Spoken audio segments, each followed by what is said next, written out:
kita pendaki-pendaki baru nih, biasanya dibilangin, ayo istirahatnya, dimotivasinya, istirahatnya di pos aja ya. Jadi ketika dari bawah ngelihat tulisan pos, langsung, wah lega nih. Kayaknya sengsara atau enggak itu tergantung mindset sih. Tergantung mindset. Kalau kita bergejolak sendiri dengan mindset bahwa ini susah, ini berat, pasti kita sengsara, Cols. Nah, kenapa gue bilang mindset? Karena misalkan kita kemarin naik nih cuaca hujan deras, berkabut segala macam. Secara ini kita sengsara, tapi kalau misalnya di mindset lu bilang, oke, ini yang harus gue lewatin untuk sampai puncak.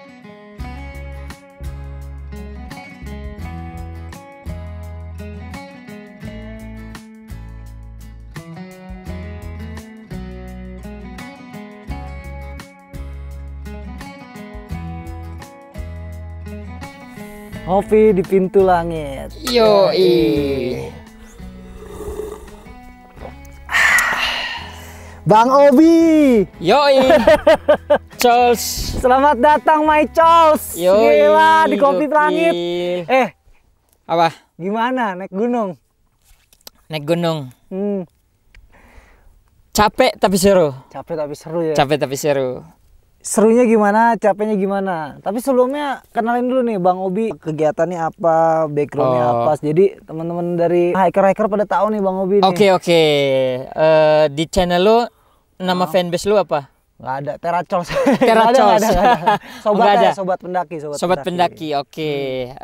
Kalau gua sebenarnya backgroundnya stand up komedian. Stand up komedian sudah pasti. Terus sekarang merambah ke dunia pendakian. Jasa. Enggak, aku kira pendakian. Jasa.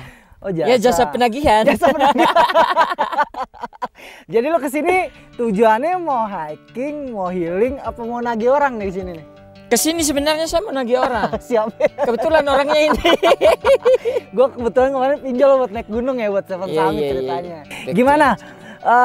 Ketika lu pertama kali sampai base camp dan sampai menginjakan kaki di sini, ceritain sedikit dong. Gimana ceritanya? Jadi kita itu berangkat dari Jakarta, datang sampai di base camp. Base camp kita sampai sore ya? Sampai sore, istirahat dulu.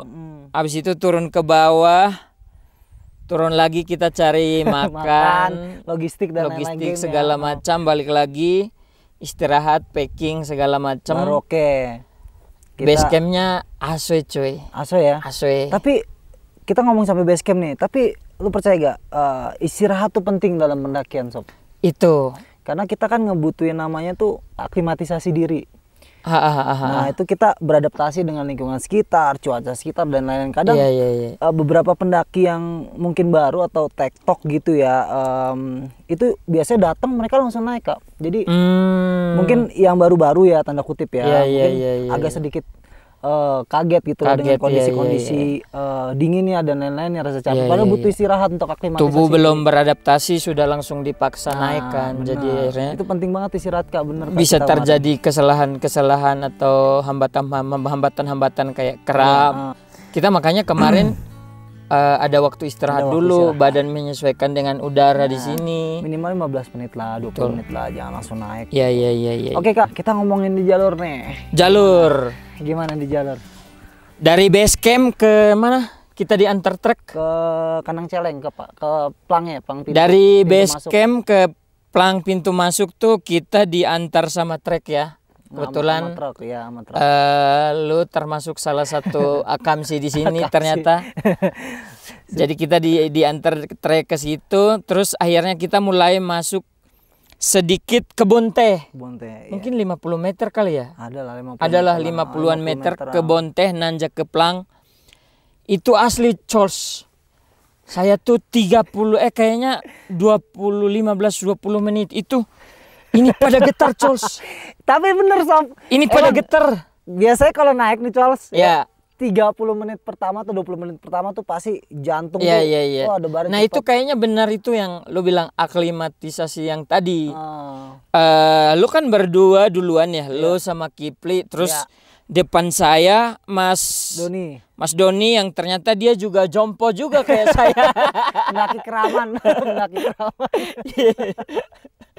Itu terus wah nanjak kayaknya baru 15 meter udah berasa Cols. Iya. Terus dalam pikiran saya, wah ini bisa nyampe puncak gak ya? Sempat ada di dalam, iya sempat ngedon dalam ini. Cuman pada saat saya mikir kayak begitu, depan saya lebih ngos-ngosan. Seneng ya ngeliat orang capek ya.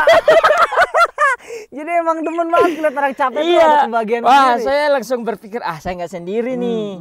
Satu, kalau sendiri malu ya kan, orang timur naik gunung capek. Tapi emang naik gunung mau apapun rasnya mau apapun daerahnya itu sama Pak capeknya Pak. Sama capek. Jadi nggak usah tensin menurut gue. Cuman gue gengsi aja karena orang selalu beranggapan orang timur kuat. Oke. Udah tuh akhirnya naik. Saya bilang, Mas Don, kita santai ya. Pokoknya kita santai. Jangan terlalu maksain juga. Maksudnya jangan gengsi. Ya, itu penting banget. Jangan gengsi, kalau memang mau istirahat aja. Jangan karena teman-teman yang lain jalannya biasa terus kita mau ngejar mereka, akhirnya kita maksa. Akhirnya nanti jadi lebih parah lagi kan. Padahal kan jarak kita kan nggak jauh ya. Betul, emang nggak jauh. Cuman kan kalau kita gengsi kan kadang kan masa gua kalah dari dia. Iya, mepet mulu. Itu yang saya obroli. Itu dapat pelajaran penting tuh ya di situ. Dapat pelajaran penting. Langsung saya berjanji sama diri sendiri, habis ini olahraga coy. Asli sumpah. Dan akhirnya selama perjalanan ini nih berasa semua kan. Kayak kita tadi gimana dinginnya seperti apa, terus cara kita packing carrier gimana, dan lain-lain itu kan salah satu. Nah itu kan bersyukurnya dapat pelajaran lain kayak lu tuh ngajarin cara pasang tenda tuh begini, harus pasang ini duluan, kalau packing tuh gini-gini segala macam. Nah itu penting juga tuh, penting juga karena nggak mungkin kan kita kemana-mana ada lu terus. Iya benar. Kali aja gue lagi ada kerjaan di luar, lu lagi pengen bener-bener naik gunung ya kan, karena kan emang apalagi kita mau ke Rinjani nih ya, Deal ya. Salam Deal Rinjani nanti kita. Woi, play. Tahun ini ya. Tahun ini Rinjani lah ya. Oke, tahun ini Rinjani ya. Jadi Kak, kita ngomongin jalur nih sekarang nih. Oke. Lu gimana ngerasain trek di Gunung Kembang ini gimana? Posnya kan deket-deket ya. Iya. Awalnya kan malam kan saya tanya kan, posnya ada berapa Cols? Lu bilang 12. Gua masih bercanda ini. Bilang bercanda, ternyata benar 12, cuman emang posnya dekat-dekat. Koreksi ya kalau salah ya, entah 12 atau 10 gua agak tapi kurang lebih seperti itu. Tapi banyak pos dan memang dekat-dekat. Makanya itu juga kayaknya itu yang jadi salah satu penyemangat juga buat kita. Ya benar. Jadi ketika kita belum jauh udah ketemu pos. Belum jauh lagi ketemu pos. Jadi kayak bentar lagi nih.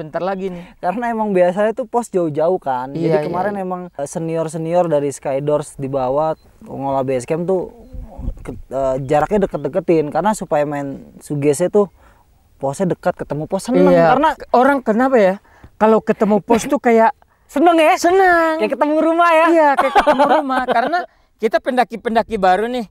Biasanya dibilangin, ayo istirahatnya, dimotivasinya. Istirahatnya di pos aja ya. Jadi kayak ketika dari bawah ngelihat tulisan pos, langsung, wah lega nih, istirahat nih ya kan? Padahal cuma 5 menit. Padahal cuma 5 menit. 10 menit. Tapi senengnya bukan main kan? Tapi senengnya bukan main. Itu penting banget karena pada dasarnya kan ketika kita naik gunung, rasa lelah itu menghantui kita tuh Sob. Itu memberikan kita asupan halusinasi untuk menyerah. Untuk menyerah. Untuk apapun itu bentuknya. Tapi ketika kita dikasih suges sama temen yang biasa naik gunung, entah ranger atau kita sebagai follower mereka, itu kita terasa tersemangati. Pos bentar lagi nih, walaupun mereka nipu biasanya. Berasa. bentar lagi. Iya. Cuman ada semangat, bentar lagi sampai. Itu emang motivasi tersendiri sih menurut Betul. saya. Nah ini ngomong-ngomong, ketika lu naik gunung ini, apa hal yang paling lu bikin resah dan sengsara ketika naik gunung? Oke. Kalau dibilang resah dan sengsaranya itu, kalau mau dibilang sengsara, balik lagi ke mindset Charles. Mindset. kadang-kadang sesuatu tuh hal yang biasa aja, tapi karena kita ini sama mindset kita jadinya itu jadi besar. Benar-benar. Jadi besar. Makanya kalau gua ya, namanya kita trekking, kita naik gunung itu pasti ada trek-trek yang memang curam. Yang apalagi kita kemarin beruntung cuacanya bagus. Tapi kalau misalnya cuacanya hujan itu kan pasti baru berasa tuh sengsaranya.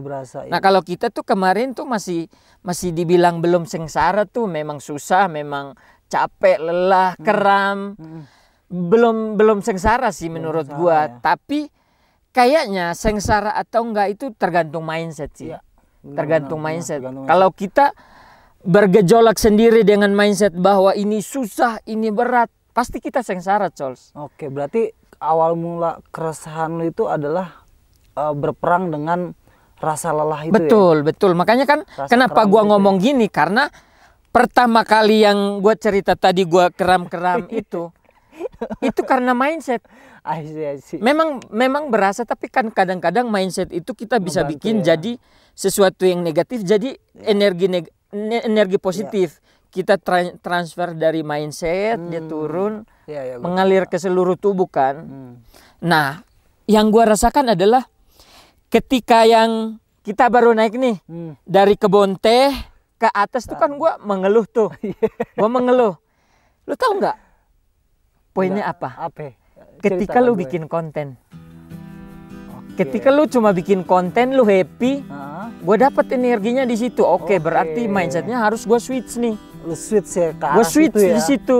Oke. Gue switch di situ. Jadi menyuplai energi baru, menyuplai semangat baru. Iya, karena gue di situ gue mikir kalau misalnya gue mengeluh terus, pasti ya gue akan sengsara sendiri. Berarti kita harus bisa, selain yang tadi gue bilang, manajemen waktu, lu harus bisa memanage pikiran, manage mindset gitu. Itu yang setuju gue. Yang gue dapat sih kemarin, makanya setuju. Pertanyaan ini gue jawabannya kayak gitu. Karena gue akhirnya berpikir, oke, gue udah siap terima ajakan lo, berarti gue nggak boleh nunjukin banget bahwa gua gini. Tapi emang penting sih Kak, manajemen mindset itu emang penting ketika kita di gunung ya, apalagi dengan kondisi cuaca yang ekstrim dan lain-lain. Kayak ketika lo mengalami dingin, ketika mindset lo itu hangat ya hangat gitu. Nah, kenapa gua bilang mindset? Karena misalkan kita kemarin naik nih cuaca hujan deras, berkabut segala macam. Secara ini kita sengsara, tapi kalau misalnya di mindset lu bilang oke, ini yang harus gue lewatin untuk sampai puncak. Benar. Lu akan jalan dengan lu capek dengan apa, tapi gue tujuan gue ada di sana. Berarti gue harus jalanin, harus lewatin ini gitu. Karena ini masih masuk juga dari konsep the law of attraction ya. Jadi kayak apa yang kita pikirin itu kalau kita pikirin baik, hasilnya baik. Oke. Apalagi kita dekat sama alam semesta ya kan sekarang ini ya, di alam. Betul. Jadi apa yang kemarin dipikirin, wah gua harus sampai nih, harus ini nih, wah cuaca cerah nih, wah ini hangat nih. Jadi emang bener-bener mindset tubuh dan jujur kayak alam nih kemarin kita pikir positif, cerah terus, even berkabut segala macem masih cerah ya guys. Masih cerah. Oke, kalau gitu berarti teman-teman selain manajemen waktu, manajemen perlengkapan dan lain-lain, itu penting banget buat kita menjaga mindset kita. Kita harus bisa manajemen mindset supaya tubuh kita itu bisa disuplai dengan hal-hal energi baru yang kita pikirin. Tapi dari jalur-jalur ini Kak, pelajaran apa yang Kakak paling dapat ketika merasakan puncak gunung dan naik gunung itu?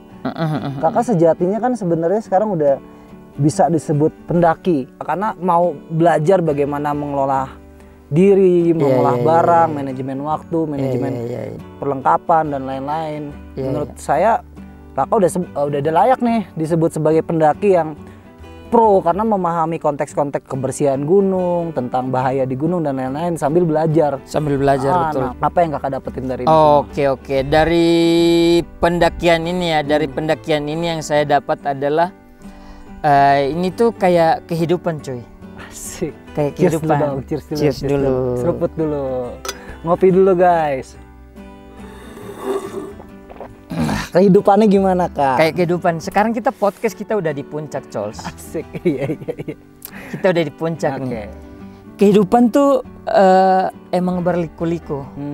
Ada tanjakannya, ada turunannya, ada belokannya. Oke. Ada kadang-kadang lo harus berhenti. Tergelincir. Iya bener, jatuh. Iya jatuh. Ada kadang-kadang lu perlu uluran tangan orang. Ayo sini naik. Jadi kadang-kadang untuk perlu sampai ke puncak itu butuh bantuan orang. Anjir. Setuju gue Sob. Setuju ya? Setuju gue, karena emang pada dasarnya tuh gunung ngebentuk jati diri kita sih. Iya. Karena dari proses itu seperti kita proses kehidupan Sob. Iya. Ya kan, jatuh, bangun, ngebutin orang. Jadi bener-bener di gunung tuh kata orang bilang alam itu adalah guru terbaik ya. Iya. Alam tuh guru terbaik dan itu bener banget. Memberikan pelajaran matang ya. Kalau orangnya sendiri sadar diri, betul. Itu kan yang penting ya. Iya. Kenapa gua ngomong gitu? Karena yang gua rasain ya, tadi malam gua sendiri sebelum tidur tuh berefleksi kayak kita tuh ada momen-momen di mana kita mengeluh. Iya. Ada momen-momen di mana kenapa gua mau ikut naik gunung ya? Padahal capek ya. Iya. Tapi ada momen-momen ketika kita udah di punggungan gunung, udah ngelihat pemandangan yang indah, ada momen kita bahagia juga di situ, Cols. Itu yang kayak benar-benar ini kayak perjalanan. Padahal lo awalnya nggak suka ya kayak gini ya, menurut gue. Apa namanya ya? Yang gue lihat ya, menurut gue ya. Iya, gue tuh emang termasuk yang kayak ya udah bodo amat lah. Bodo amat lah. Tapi dengan perjalanan ini tuh kayak ngasih insight lebih. Makin lebih mikir lagi tentang kehidupan, bahwa emang kita hidup tuh ya begini. Ada masanya kita jatuh, ada masa kita bangun, ada masanya kita mengeluh, ada masanya kita bersungut-sungut, tapi ada masanya kita merasa mensyukuri apa yang sudah kita lewati gitu. Anjir, keren lah kalau gitu. Gokil banget. Ada gak nih pesan-pesannya buat teman-teman pendaki yang baru ya, khususnya ya pesan-pesan lah untuk mereka lah. Pesan dari kesannya ya, mungkin saya juga masih termasuk baru, jadi bukan menggurui, tapi dari pengalaman saya sendiri, sharing yang saya dapat dari pendakian ini adalah nikmati aja perjalanannya. Kalau lagi lelah, nikmati aja lelahnya. Kalau lagi pengen marah-marah, nikmati aja marah-marahnya. Kalau lagi pengen bersungut-sungut, nikmati bersungut-sungutnya. Kalau pengen bahagia, bilang terima kasih. Oke, jangan lupa berterima kasih sama diri sendiri. Betul, sama diri sendiri, sama alam, sama pencipta Tuhan kita. Kalau gitu cheers dulu. Cheers lagi dong. Kopi di pintu langit. Yoi.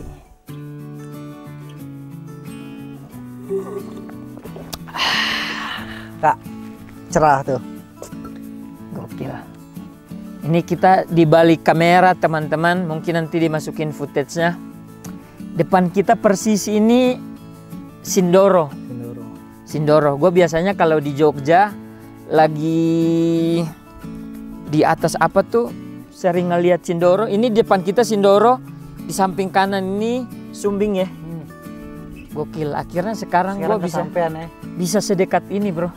Lu kalau sebenarnya ngelihat kalau ke Gunung Prau tuh lu bisa ngelihat kayak di logo-logo merek minuman tuh ya.